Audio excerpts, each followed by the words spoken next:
Joo, tässä on alkamassa joka kesäinen paskatiinun tyhjennysoperaatio,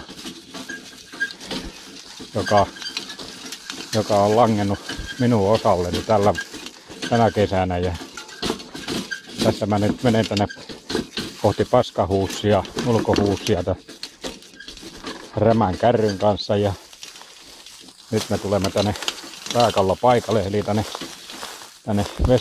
vessan taakse. Ja täällä on pönkä ja tällainen pahvi sitten suojana, ja tuolla on se itse päivän sankari tuolla sisällä, ja se pitäisi saada tuohon kärryyn ja sitten viedä tuonne Valtionmaalle kuoppaan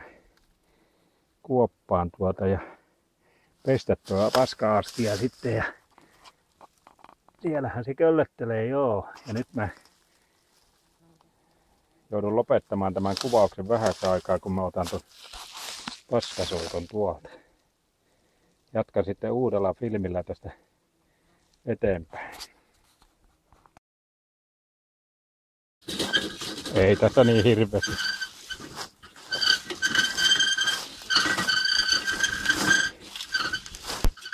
Ai, meinaa kaatua tuossa oksissa tuo tiinu.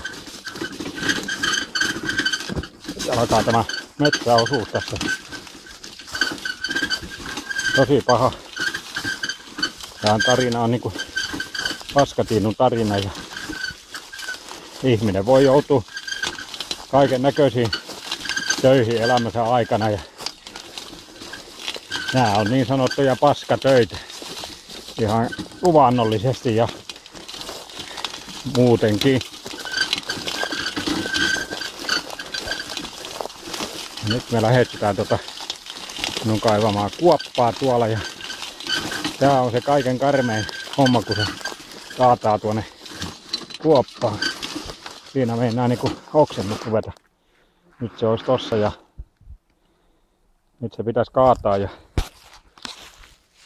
kauheita soopaa.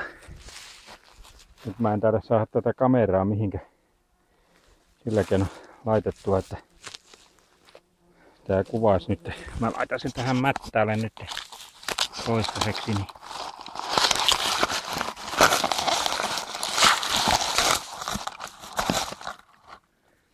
Siinä se vähän näyttää sitten, mitä tässä tapahtuu. Paskahommia nää on. Hyväks saatana.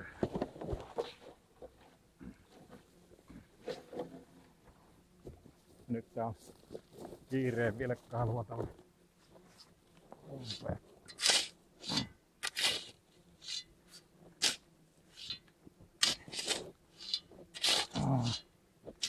Näin se tapahtuu täällä.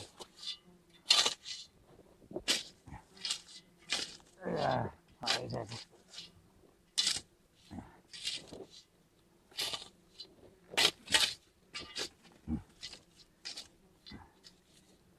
Ja vielä tuo turvetta päälle, niin eikä se oo siinä.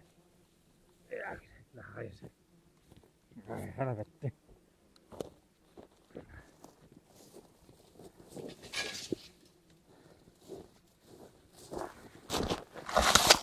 No nyt se on tuonne kuopassa kuopattu. Tuolla on tuo pystö, mikä pitäisi pestä vielä. Voi helvetti. Haisee kun revon syötti, mutta nyt mä lopetan tämän kuvauksen.